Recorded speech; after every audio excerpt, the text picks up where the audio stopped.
குரு பகவானோட 5ஆம் பார்வை என்பது உங்களோட 2ஆம் வீட்டில் வருவதனால, இதுவரைக்கும் கடன் சுமை, பணம் வர்ற வழி தடைபடுது. இந்த தடைகள் எல்லாம் விலகும்.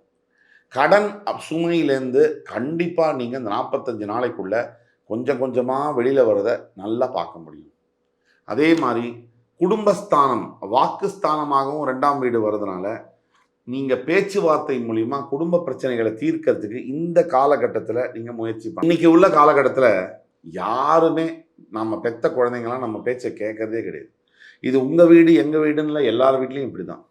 ஆனா, அபூர்வமான சில நேரங்கள்ல நம்ம பெத்த குழந்தைங்க நம்ம பேச்ச அவங்களே வாலண்டரா வந்து கேட்பாங்க. அந்த மாரியான காலகட்டம் துலாம் ராசி நேயர்களுக்கு வருது. அக்டோபர் 18லேருந்து டிசம்பர் 3க்குள்ள நீங்க ஏதாவது சொன்னீங்கன்னா, உங்க வளர்ந்த பையனோ, பொண்ணோ அத கேட்பாங்க. கேட்டு நடந்துக்குவாங்க. உங்களுக்கு ரொம்ப முக்கியமான காலகட்டமா இந்த காலகட்டம் பார்க்கப்படுது.